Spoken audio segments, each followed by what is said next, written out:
আশা করি ভালো আছেন। আমার প্রাণঢালা অভিনন্দন সবার জন্য। নীতি ও নৈতিকতার ধারাবাহিক 9 পর্ব শুরু করছি।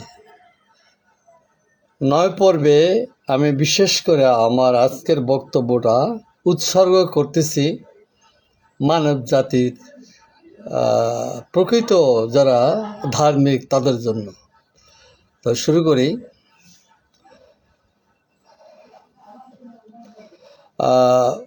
ভারত, বাংলাদেশ, তারপরে ফিলিস্তিনি, ইসরায়েল, লেবানন, এইসব দেশে ধর্মীয় প্রতিষ্ঠান আছে। হামাস, লস্করে তৈয়বা, তারপরে হুইতি, বাংলাদেশে আছে শিবির, সাবেক সেনা, ভারতে আছে শিবসেনা। এইসব দেশে ধর্মের নামে প্রতিষ্ঠান আছে এবং তাদের ইচ্ছা ধর্মীয় রীতিনীতি এবং সৃষ্টিকর্তার কারো কথা বাইবেল, কারো কথা শ্রীমদ্গীতা, কারো কথা ত্রিপাঠ, কারো কথা পবিত্র কোরআন, এসবের ভিত্তিতে দেশ পরিচালনা। কিন্তু আমরা যতটা জানি ধর্ম আধ্যাত্মিক ব্যাপার,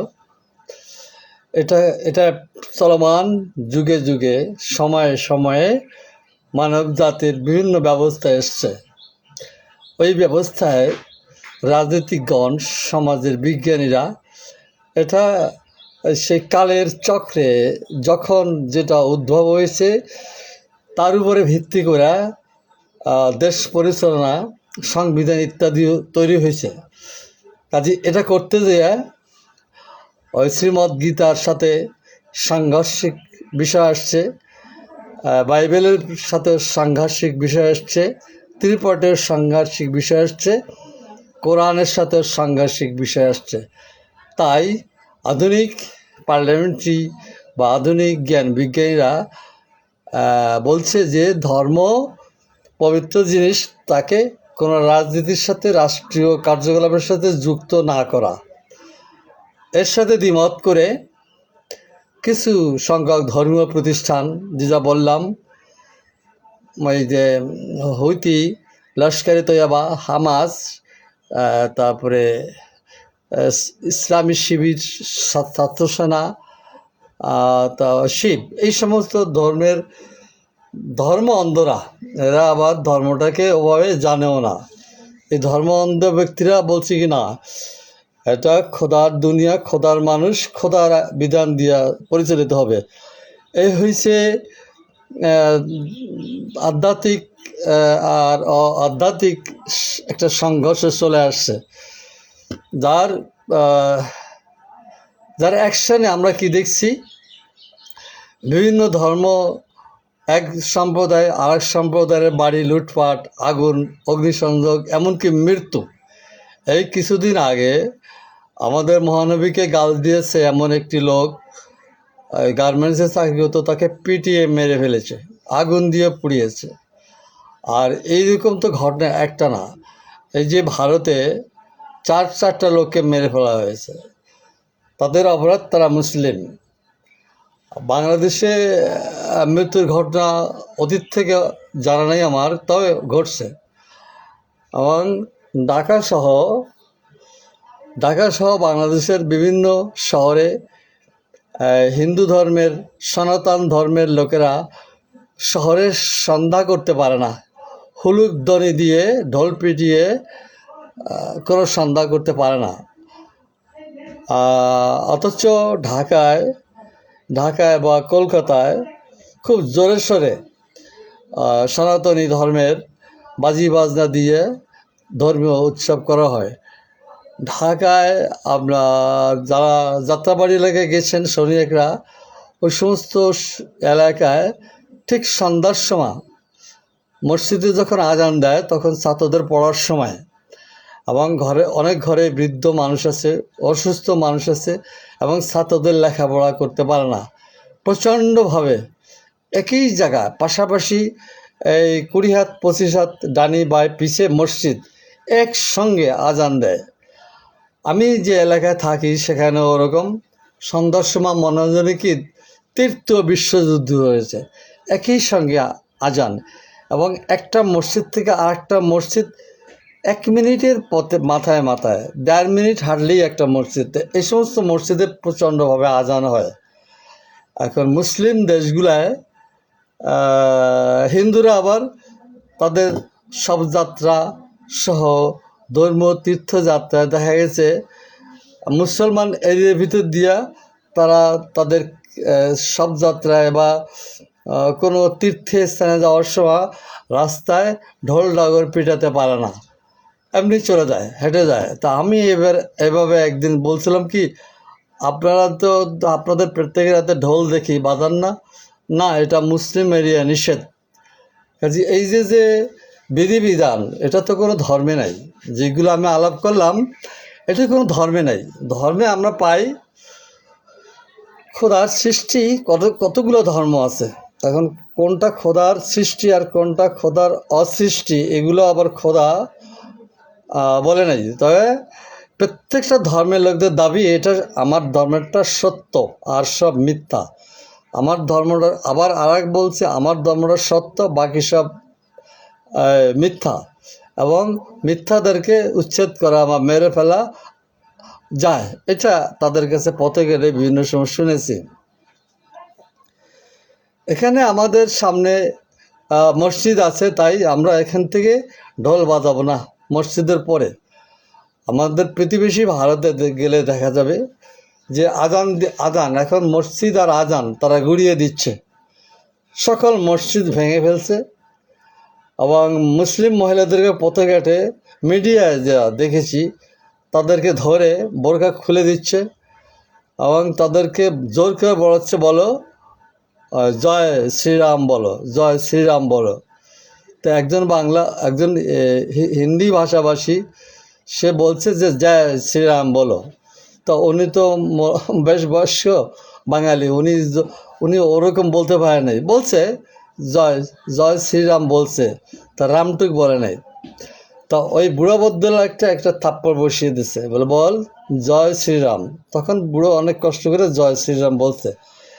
এইগুলো কি? এগুলো তো উগ্র ধর্মান্ধ। আমার বাংলাদেশের দিকে যদি আমি দেখি, এটা ওই যাকে পিটিয়ে মেরে ফেলা হয়েছে এবং যে একজন মারেফত পীর সাহেবকে কবর থেকে উঠিয়ে রাস্তায় ফেলে মৃত্যুর লোকটাকে পিটিয়ে আবার আগুন দিয়ে পুড়িয়ে মেরেছে। সেখানে তৌহিদি জনতারা হাততালি দিচ্ছে। তারা কারা? তৌহিদি জনতা, বিভিন্ন বয়সী এবং প্রত্যেকের ওই লম্বা শার্ট, ইসলামিক ড্রেস। আমি ওখানে যাইনি, তো ওখান থেকে আমার এক বন্ধু আমাকে বলল, আমি এগুলো বলতে গেলে আমাকে 2টা চড় মেরেছে, যে এই হুজুর ছিল কাফের ইত্যাদি ইত্যাদি। কাজে ধর্ম অন্ধটা বা এই যে উগ্র ধর্মটাকে এগুলো করছে কেন? কে এদেরকে ফিনান্স দিচ্ছে? কে এদেরকে সংগঠিত করতেছে? সংগঠিত নিজেরা হচ্ছে, কিন্তু এদের মদত কে দিচ্ছে? এবং এদের ধর্মে এইসব নাই, বিশ্বাসও করে না। ওই যেমন মহানবীকে গালি দিয়েছে, তাকে পিটিয়ে মেরে ফেলা হলো। এখন মহানবীকে গালি দিলে, কৃষ্ণকে গালি দিলে হিন্দু ধর্ম কি পচে যাবে? বা আমাদের মহানবীকে গালি দিল, আমাদের ইসলাম ধর্ম কি বন্ধ হয়ে গেল? ইসলাম ধর্ম কি পচে গেল? এই যুক্তি চলে না। এরা যখন যা খুশি তাই করে, সব তৌহিদি জনতার নামে। এখন যে কথাটা সর্বশেষ আমরা দেখতে পাচ্ছি যে ওরা বলছে কি 17 বছর ধরে মুসলমান শাসন করছে, হিন্দুদের অত্যাচার করেছে। কথাটা কোথায় সত্য সে কি তা জানে? তার বয়স 22-23 হবে। দেখে মনে হয় না, মিডিয়ায় দেখলাম তো, দেখে মনে হয় না যে লেখাপড়া জানে। তা 22 বছর মুসলমানরা শাসন করে কি মুসলমানরা শাসন করছে, সেজন্য কি সনাতন ধর্ম পচে গেছে? সনাতন ধর্ম শেষ হয়ে গেছে? সনাতন ধর্ম কি চালু নেই? আর এদেরকে কে শিখায়, এদের পিছনে কে আছে যে এখন থেকে জয় শ্রীরাম, রামের দেশ, রামের লোক থাকবে, হিন্দু থাকবে, মুসলমান থাকবে না। তাই অশোকনগরে একটা ছেলে বলছে, এখানে সব মসজিদ আমরা গুড়িয়ে দিয়েছি, যেখানে যেখানে মসজিদ ছিল ওখানে ওখানে মন্দির হবে, জয় জয় শ্রীরাম। এখন এটার জন্য তো ভারত সরকার পুলিশ নিয়ে দেখছি, মাঝে মধ্যে কোথাও পুলিশ আছে, পুলিশ দাঁড়িয়ে দেখছে, নাকি পুলিশ দাঁড়িয়ে পাহারা দিচ্ছে এই ভাঙচুর, মসজিদ ভাঙচুর করার সময় যেন কেউ বাধা না দেয়, এরা যাতে ভাঙচুর করতে পারে সেজন্য মোদী সরকার পুলিশ নিয়োগ করছে। কোনটা? তবে অনুরূপভাবে বাংলাদেশে ধানমন্ডি শেখ সাহেবের বাড়ি যখন ভাঙচুর করে তখনও পুলিশ নিয়োগ ছিল এবং সরকারের বুলডোজার এসে ভাঙচুর করলো এবং সেনাবাহিনীর লোকেরা ভাঙচুর করলো এবং ওইখানে দাঁড়িয়ে পিচ্ছাপ করতেছিল ওই বঙ্গবন্ধুর বাড়ি ভাঙার সময়। এখন সেখান থেকে পুলিশ পাহারা দিচ্ছে কী জন্য? যারা ভাঙচুর করবে তাদেরকে সেভের জন্য। তাহলে পুলিশের ভূমিকা কী থাকবে? এখন এই যে ধর্মান্ধ দেশ বা তার সরকার কে? পার্লামেন্টের 300 সরকার কে? তারা ধর্ম সম্বন্ধে, ধর্মে কি আছে আর কি নাই কেউ তা জানে না। এবং এই সমস্ত ধর্মের লোকেরা যে ধর্ম পালন করে দেখা যাবে তাও না, কিন্তু ধর্মের নামে এইসব যখন হচ্ছে এর পিছনে তো একটা কারণ আছে।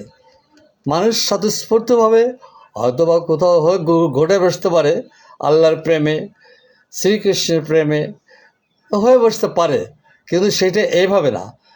আবার কি মিডিয়া করছে কি দুনিয়াব্যাপী ছড়িয়ে দিচ্ছে যে হিন্দুস্তানে মুসলমানকে উৎখাত করে দিচ্ছে, গাড়ি বাড়ি জ্বালিয়ে দিচ্ছে এবং ভিডিও করে করে পৃথিবীতে ছড়াচ্ছে। অর্থাৎ দুনিয়ার মুসলমান তোমরা সব ভারতকে নিন্দা করো, ভারতকে আক্রমণ করো। আবার দেখা গেছে কি এই যে ইউনিট সরকার আসার সাথে সাথে শোনা গেছে কি আমরা 5 মিনিটের ভিতর কলকাতা দখল করে ইসলামের পতাকা উঠাবো, কলেমার তৈয়া উঠবে কলকাতা শহরে, কলকাতা হবে বাংলাদেশের রাজধানী। তো এইসব কারা করে? আমি এদেরকে ধর্ম অন্ধ বলছি এবং উগ্র, ধর্মের নামে উগ্রতা বলছি। 5 মিনিটে কলকাতা দখল করে কলেমার নিশান উড়াবে, এই 4-5 মাস আগের কথা। আর এখন কি হচ্ছে? কলকাতার মসজিদ সব গুড়িয়ে দিচ্ছে। আবার কলকাতার থেকে বলছে লক্ষ লক্ষ ভারতবর্ষের হিন্দুরা বাংলাদেশে যাবে, তোমরা রেডি থাকো। তো এই যে বিষয়গুলো হচ্ছে, এগুলো কোনো উৎপাদনের কোনো কিছু প্রোডাকশান আছে, জাতির কোনো মঙ্গলের কিছু আছে, জাতির শিক্ষা দীক্ষা মৌলিক অধিকারগুলো এখানে আছে, এই সমস্ত কার্যকলাপের পিছনে এইসব নাই। কিন্তু একটা জিনিস আছে, সেটা ভূ রাজনীতি, সাম্রাজ্যবাদীদের ভূ রাজনীতি।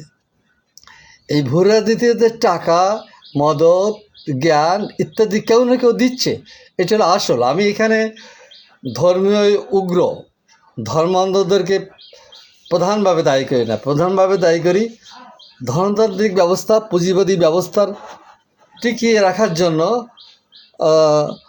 ধর্মকে তারা সবসময় ব্যবহার করে। এবং ধর্ম নিশান যদি আসে তাহলে ওখানে লোক বেশি জড়ো করা যায়। কাজেই ধর্ম এমন একটা হাতিয়ার, যেটা আধ্যাত্মিক ব্যাপার, এটাকে সুশৃঙ্খলভাবে যদি পরিচালনা করা যায়, সাম্রাজ্যবাদ পুঁজিবাদ তাদের লক্ষ্যে যেতে পারবে। উদাহরণ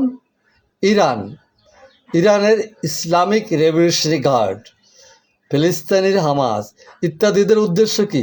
ওই দেশে কলেমার ফ্ল্যাগ, ইসলামের ফ্ল্যাগ উত্তোলন করে ইহুদিদেরকে তাড়িয়ে দেওয়া, এবং ইহুদিরা আবার এটা বুঝতে পারে, ইহুদিরা আবার লেবানন সহ চতুর্দিকে ইসরায়েলিরা মুসলমানকে তাড়িয়ে দিয়ে ভূমি দখল করছে। তো এসব তো কোনো মৌলবী সাহেব এবং কোনো গ্রন্থের কথা না, কোনো ধর্মের গ্রন্থে এইসব নাই। এবং ধর্মভিত্তিক যে রাজনীতি চলছে, সৃষ্টিকর্তা তো পৃথিবীতে কোনো ধর্মের স্থান নির্ধারণ করে দেয়নি। কাউকে কোনো রাষ্ট্র সৃষ্টি করে দিয়ে সেই রাষ্ট্র ইসলাম ধর্মের হবে তাও উল্লেখ নেই, বা ঈশ্বর ভারতবর্ষ সৃষ্টি করে নেই, বা ভারতবর্ষের জয় শ্রীরাম রাজত্ব থাকবে এবং অন্যরা যাবে কোথায়? তাহলে এতগুলা ধর্মের অনুসারী এরা কোথায় যাবে? এদের জায়গা কোথায় হবে? এটা তো আমাদের ভাবিয়ে তুলছে। কিন্তু যুদ্ধ হচ্ছে, মানুষ মারা যাচ্ছে, ঘর বাড়ি আগুনে জ্বালিয়ে দেওয়া হচ্ছে। এটা বাংলাদেশ এবং ভারত দু দেশে হচ্ছে। এখন এই কাজে বাংলাদেশ ফার্স্ট নাকি ভারত ফার্স্ট, কারা কতদূর এই অগ্নিসংযোগ এবং হত্যাযজ্ঞ এবং মানুষকে নিধন করতে পারছে? কে এখানে ফার্স্ট কে আর সেকেন্ড কে? বিষয়টা তা না। এবং সংখ্যায় যদি কম পুড়ে থাকে, দুর্গা মূর্তি যদি কম পুড়ে থাকে, তাহলে এবার ভারতের মসজিদ ভাঙা হয়েছে অনেক বেশি। বাংলাদেশে দুর্গা আর সনাতনী মন্দির ভাঙা হয়েছে কত, এগুলো কেউ গুনে রাখে নাই। কিন্তু এই তো মূর্ত যে অবস্থাটা, এই অবস্থাটায় লাভবান হবে কে? লাভবান হিন্দুরাও হবে না, লাভবান মুসলমানরাও হবে না। হবে কি, সনাতনী লোক মারা যাচ্ছে, তার ঘর বাড়ি গরু বছর হারাচ্ছে, মুসলমান মারা যাচ্ছে, মুসলমানের ঘর দুয়ার হারাচ্ছে। কিন্তু রাষ্ট্র এখানে কি ভূমিকা? রাষ্ট্র কি এর ক্ষতিপূরণ দিচ্ছে? রাষ্ট্রের ক্ষতিপূরণ দিচ্ছে না। আমি একদিন কোনো এক জায়গাতে হেঁটে আসতেছি, এটা গোপালগঞ্জের গোনাপাড়া। তো ওখানে দেখি 4টে ছেলে, মনে আছে আমার, 4টে ছেলে ধূপে ওই সনাতন ধর্মে ধূপ দিয়া শুভ কাজ শুরু করে। তো ধূপ জ্বলছে আর অন্য রাস্তার পাশে যাচ্ছে, এবং 2-1টা দোকানের সামনে একটু ধূপ দিলে দোকানদাররা আবার 5 টাকা 6 টাকা দেয়। তা আমি দাঁড়িয়ে দেখছি হঠাৎ একজন মৌলবী সাহেব দৌড়ে এসে বলছে কি, এগুলো বন্ধ কর। তো ওনারা কোনো কথা বলে না, 4 জনের কেউ কথা বলে না। আমি বললাম, আপনারা যাবেন কোথায়, কী ব্যাপার? কেউ কোনো কথা বলে না। তো মৌলবী সাহেব মার্চ শুরু করছে, এবং মৌলবী সাহেব প্রথমেই একটা ছেলে 22-23 তা পাশ দিয়ে একটা কি লাঠি এনে ওই ছেলের ধূপদানি ভরে বাড়ি মরলে, এত জোরে ধূপদানিটা হাত থেকে ছিঁড়ে পড়ে ওই ছেলেটার হাত ভেঙে গেল। আমি ওকে ধরে উঠলাম, আর কেউ ধরলো না। দেখছি ছেলেটার হাতই ভেঙে গেছে, কবজি হাত ভেঙে গেছে, আঙ্গুল 2-3টা ফেটে গেছে। তখন বললাম কি, তখন ওই ছেলেটা বলে কথা বলছে, এরাই কথা বলে নেই, যে দাদা আমরা গোনাপাড়া, আমরা সামনে একটা গঙ্গাচানা আমাদের ধর্মীয় অনুষ্ঠান আছে, সেখানে আমরা যাব। তা আমি মৌলবী সাহেব বললাম কি, ওনারা যাবে ওনাদের ধর্মে, আপনি তো একজন মৌলবী সাহেব, আপনি জানেন না সব ধর্মের প্রতি দেখাতে হয়, ভ্রাতৃত্ববোধ দেখাতে হয়। হিন্দু বলে যে আপনি তাকে কাফের বলবেন এবং তার ধর্মের কাজকে বাধা দিবেন, এটা কোথায় পেলেন? আমাকে বলে কি, আমার সাথে তুমি করে বললো, তুমি তোমার কাজে যাও। তার মানে আমি আমার কাজে যাও, দাঁড়াও। তখন আমি একটা ভয় দেখিয়েছি, ফোন দিচ্ছি, তুমি দাঁড়াও থেকে। তখন ওইখান থেকে মৌলবী সাহেব দৌড় দিল, আরও কতগুলো লোক দৌড়ে গেল, সব ভেঙে গেল। তখন ওই 4টে ছেলে গঙ্গাচানা যাবে। আমরা বলছি কি, আপনারা করবেন, যেখানে যাবেন সেখানে যে ধূপ দেবেন, এই পতাকাটা দেবেন না, মুসলমানরা ধূপ ব্যবহার করে না, আপনারা পতাকাটা দেবেন না। এরকম অসংখ্য ঘটনা আমার সামনে পড়েছে। ওই যে ওরাকান্দি মেলা বা বিভিন্ন মেলায় যাওয়ার সময় আগের দিনে আমার ছোটোবেলা দেখছি পুরো রাস্তা জুড়ে শত শত মানুষ ডাঙ্কা পিটিয়ে, ঢোল পিটিয়ে রাস্তা দিয়ে গেছে তারা, এবং হিন্দু বাড়ি বাড়ি অবস্থান করে খেয়েছে, এবং সব পায়ে হেঁটে গেছে। এখন আর ওই সব নাই, সব ওই মুসলমানদের নিষেধ যে এখানে আমাদের মসজিদ আছে, ঢোল পিটাতে পারবো না। এখন মসজিদ তো আগে কম ছিল, এখন মসজিদ তো 2 মিনিট হাঁটলে, 1 মিনিট হাঁটলেও আগে পিছিয়ে 2-3টা মসজিদ পাওয়া যায়। তা এই যে যে সমস্যাগুলো যেগুলো আমি আলাপ করে যাচ্ছি, এর সমাধান কি? এটা তো ধর্মীয় গুরু যারা ইসলাম জানেন, যারা সনাতন জানেন, যারা খ্রিস্ট ধর্ম জানেন, তারা এখানে নাই, তারা এখানে চুপ। শুধু ধর্ম অন্ধরেই মনে হয় এশিয়ার দক্ষিণাংশ দখল করে ফেলেছে, দখল করে ফেলেছে। কোথাও বেরোবার পথ নাই। সব জায়গায় সে ধর্মীয় অন্ধদের বিচরণ, এবং যে কী একটা অবস্থা, সন্ধ্যা সকাল আজানের শব্দে লেখাপড়া করা, বাচ্চাদের অসুবিধা হওয়া, এগুলো বললে আরও বিপদ। এবং সরকারের এখানে কী ভূমিকা থাকবে? আমাদের বাংলাদেশের যে সমস্ত সরকার যখন যারা আসছে, এরা সবাই ধর্ম অন্ধ। ওই এরশাদ ছিল ৮৮ পীরের মুরিদ, হাসিনা ছিল হাটহাজারীর মুরিদ। এইভাবে আমাদের রাষ্ট্রপতি যে যখন আসছে, সে কোনো না কোনো দরগা পীরের মুরিদ। এবং এই সমস্ত বিষয়গুলো যে তারা খেয়াল করবে, তা তো এরা তো সমাজ সমস্যার না, রাজনীতি এরা কেউ করে না, এরা সামর্থ্য থেকে আসছে।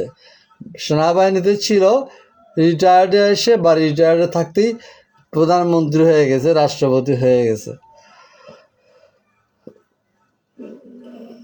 যাই হোক, আমরা এখন বাংলাদেশে, ভারতে যেভাবে মুসলমানরা তাদের নামাজ পড়া বন্ধ হয়ে গেছে, বোরকা খুলে ফেলতেছে, আবার বাংলাদেশে শাঁখা সিঁদুর, আমি নিজে এক জায়গা শাঁখা সিঁদুর হাতে পিটান দিয়ে শাঁখা সিঁদুর ভেঙে ফেলছে, এবং সিঁদুর মুছে ফেলতে বলতে সিঁদুর সে মুছে ফেলছে। এখন এই যে যে সমস্যাগুলো আমি এতক্ষণ ধারাবাহিকভাবে বলছি, নীতি নৈতিকতার উপরে ধারাবাহিক 9 পর্বে আলাপ করছি। এখন বাংলাদেশে কে শুনছে কে না শুনছে আমি জানি না, কিন্তু আমরা তো প্রতিনিধি পায়ে পায়ে ধর্মীয় হানাহানিতে লিপ্ত। এবং যদি আমি এখন ভারতে থাকতাম, তাহলে হয়তো ভারতেও আমাকে সনাতনরা পিঠে মেরে ফেলতো, বা আমার ওই টুপি থাকলে টুপি ফেলে দিত। এটা তাই হচ্ছে, ভারতের প্রতি রাস্তায় রাস্তায় তরবারি নিয়ে ঘোরাঘুরি, এবং মসজিদ ভাঙতেছে, এবং সব জায়গা মন্দির হবে। বাংলাদেশে শুধু জড়ো হচ্ছে, বড় বড় মিছিল দেখছি আমরা, এই কলকাতা দখল করে কলেমার ফ্ল্যাগ উড়াবো। এগুলোর পেছে রয়েছে সাম্রাজ্যবাদী ভূ রাজনীতি, আর কিচ্ছু না। এটা ধর্ম অন্ধরা করছে, এবং বাংলাদেশে একসময় ধর্ম অন্ধরা এখনও আছে। তা আত্মঘাতী, তারা ধর্ম আত্মঘাতী আক্রমণ করে, এবং খুব ট্রেন্ড, এবং উচ্চশিক্ষিত পরিবারের ছেলে মেয়ে, এদের কাছে ওইরকম সব কাফের মেরে ফেলো। এবং এদের টার্গেটটা আবার হিন্দু না, এদের টার্গেট হচ্ছে গুণী, যেই গুণীরা কোরআনের শাসন চায় না, তারাই এদের টার্গেট। হিন্দু এদের ওভাবে টার্গেট না, এদের টার্গেটই হচ্ছে জ্ঞানী গুণী, যারা কোরআনকে ফলো করবে না, তারা এদের টার্গেট। এবং ইতিমধ্যে বাংলাদেশে বহু লোককে হত্যা করা হয়েছে, রক কেটে দেওয়া হয়েছে, গলা কেটে দেওয়া হয়েছে। তাদের অপরাধ, এরা থাকলে ইসলামের পক্ষে এরা কথা বলবে না। এই ভয়ে বাংলাদেশের ধর্ম অন্ধরা, এদেশের গুণী জ্ঞানীদের 60,000 টার্গেট ছিল তাদের। এই 60,000-এর ভিতরে হিন্দু নাই, হিন্দু আছে অল্প, আর সব মুসলমান জ্ঞানী গুণী প্রফেসর, ডাক্তার, ইঞ্জিনিয়ার, এরা 60,000। আমি এ ধরনের একটা ধর্ম অন্ধ ছেলের সাথে পরিচিত ছিলাম, তার সাথে আমার সাথে কখনো কখনো আগে দেখা হতো, বেশ 5-7 বছরের ভিতর দেখা নেই, হয়তো বা সে জীবিতই নাই। তার কথা হয়েছে কি, একমাত্র কোরআনের আইন করার সময় যারা বিরোধিতা করবে তাদেরই মেরে ফেলা, বলে তারা কোরআনের আইন তো বিরোধিতা করতেছে, এই শ্রেণীর লোক, বলে এইগুলোই আমাদের শত্রু।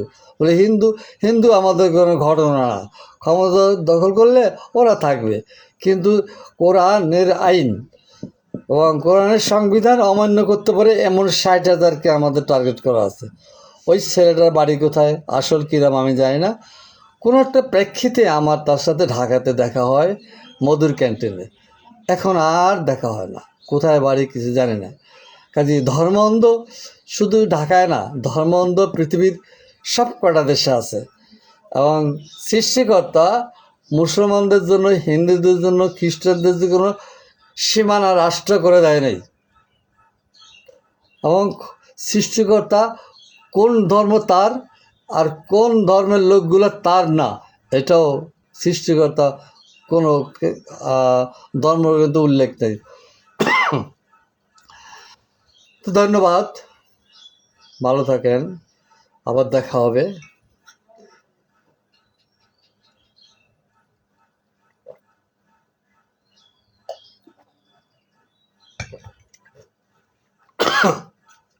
নীতি নৈতিকতার 9 পর্ব আজকে শেষ করলাম।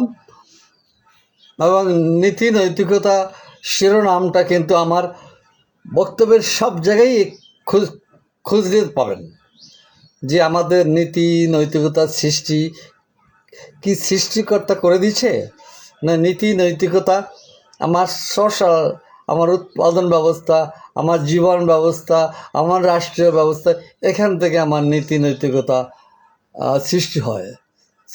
নীতি নৈতিকতা আসমান থেকে পড়ে না, বা কেউ নীতি নৈতিকতার ধ্যান গবেষণা করেও পাবে না।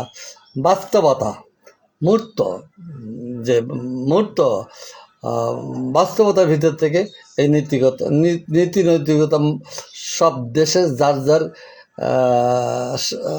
যার নীতি নৈতিকতা সৃষ্টি হবে। এখন এই যে সমস্তগুলো হচ্ছে, এগুলো কোনো বুর্জুয়া ব্যবস্থায় যে সমস্যাগুলো আমি আলাপ করলাম এটা হবে না।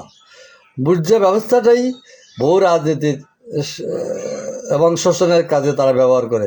এটা কমিউনিস্ট বিপ্লব এবং সাম্যবাদী বিপ্লবে সম্ভব।